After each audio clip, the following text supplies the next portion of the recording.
Bonjour à tous.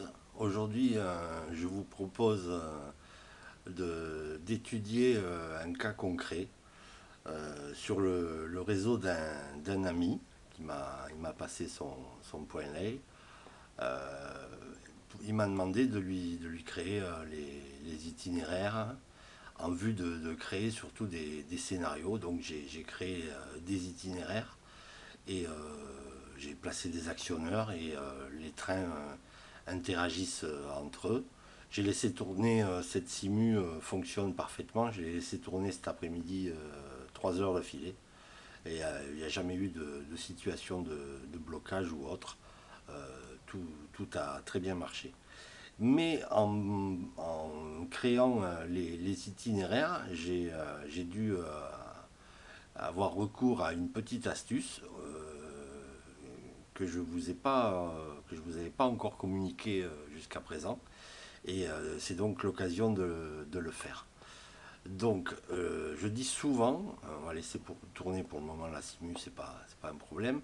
Je dis souvent que le gros avantage de CDM Rail, c'est de montrer à l'écran le réseau tel qu'il est en réalité.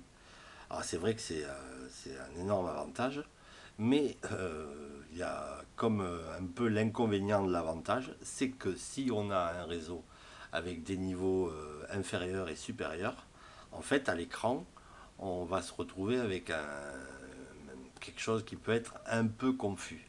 Alors là, en circulation comme ça, c'est pas trop un problème, mais pour la création d'itinéraires, ça peut être vraiment, ça peut être gênant, tout simplement. Bon, après, évidemment, ici, dans les options d'affichage, on pourra créer des vues annexes, les vues qui nous arrangent le mieux, et on pourra les faire défiler les unes avec les autres, les unes à la suite des autres, je veux dire, sans souci. Mais au moment de la création d'itinéraires, le niveau supérieur ici peut gêner. Par exemple, pour bien positionner la direction des aiguillages du niveau inférieur, ben le niveau supérieur ici va me gêner. Donc ce que je vous propose, là-dessus j'ai fait donc 5 itinéraires, ben, je vous propose de refaire le cinquième, on va comprendre juste avec le cinquième, on va refaire le cinquième ensemble. Donc je vais déjà arrêter la simu, il n'y a pas de souci. Je vais également, vu que je vais recréer un itinéraire, je vais en fait supprimer tous les contextes simurun. Voilà, pas de souci, c'est bien ce que je veux faire. Et on va aller dans itinéraire, créer, non d'abord supprimer, pardon, supprimer un itinéraire. Donc on va supprimer le 5, voilà, comme ça. Et on va le refaire. Donc je vais faire créer un itinéraire en cliquant ici, créer un itinéraire. Donc it underscore 5.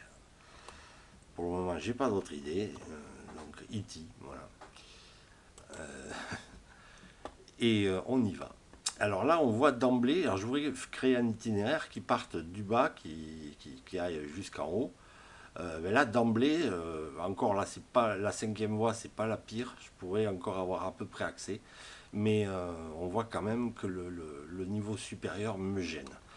Or, je peux jouer ici avec ce menu ici, je peux afficher ou désafficher certaines zones. Pour ça, il n'y a pas de souci. Mais si je m'en sers là, alors que je suis en train de créer un itinéraire, on va voir ce qui se passe. C'est qu'ici, là, j'ai une fenêtre qu'il faut avoir absolument pour pouvoir rentrer les sections de l'itinéraire. Et voilà ce qui se passe quand je clique là-dessus pour ouvrir ce qui va me permettre de désafficher le niveau supérieur. Ben, ma fenêtre ici a disparu.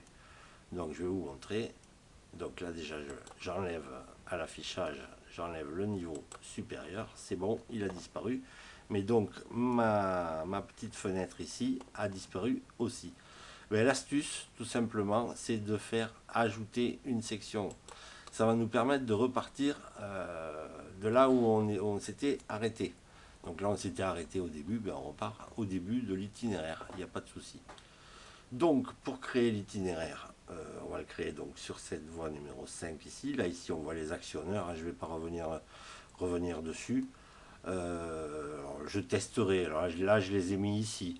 Je testerai d'autres scénarios en les mettant plutôt à l'entrée ici, pour tester vraiment beaucoup de choses. Là, il ne faut pas hésiter, à partir du moment où on a le réseau qui est dessiné, avec sa signalisation positionnée, ses symboles de détection tout bien configurés et tout, il ne faut pas hésiter à créer plein de scénarios, hein. Souvent, il y a des possibilités auxquelles on ne pense pas tout de suite.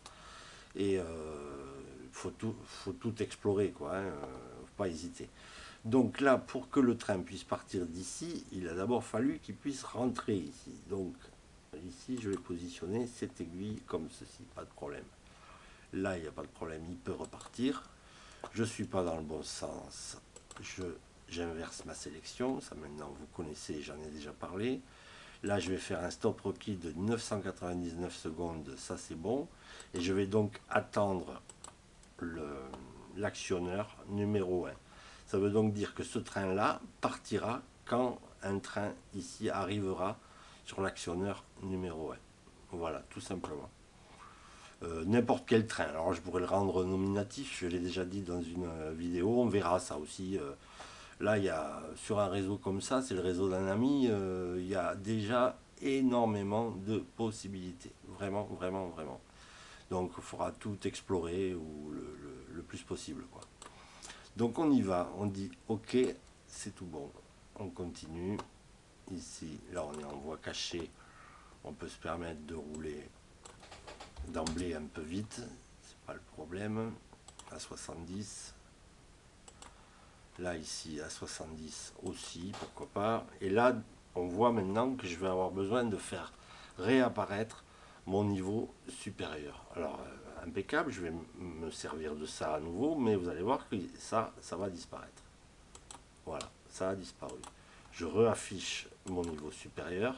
Et là, pour que ça réapparaisse, pour que je puisse à nouveau, sinon je peux pas, hein, ça tombe en erreur, ça plante pas, mais ça veut pas, quoi. Donc je fais ajouter une section et ça me permet de repartir de là où je m'étais arrêté. Donc je crois que l'itinéraire 5, j'avais choisi de le faire passer au milieu ici, pas de souci, je fais ça. On va passer ici à 40, on va s'arrêter vite fait, juste comme ça, 5 secondes, pas de problème. Là, il n'y a pas d'actionneur en jeu. On pourrait peut-être éventuellement aussi faire redémarrer les trains de la gare en fonction d'autres choses. Pourquoi pas. Voilà, ça fait vraiment beaucoup de choses à explorer. On continue, 40 km/h aussi, ouais, ça va nous permettre donc de se retourner. Donc c'est juste, ce réseau-là, il est très simple, hein, c'est juste un os de chien qui ne se rejoint pas au milieu. Donc on n'a pas eu de souci de boucle de retournement, de polarité à gérer ou quoi. On s'est simplifié la vie à ce niveau-là. Donc on continue, là l'aiguillage est dans le bon sens, il n'y a pas de souci. On passe à 40, on ne s'arrête pas, là, histoire de changer. On continue, là on va accélérer progressivement, on va prendre 60 ici. Voilà, ça sert à rien de rouler très vite, hein, aussi, ça c'est vraiment un conseil, c'est la base, quoi.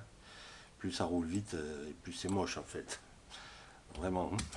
Enfin, à mon avis, on n'a pas le temps de voir les trains, c'est pas joli. Surtout si le réseau est petit, il faut vraiment adapter les vitesses tranquillou, tranquillou.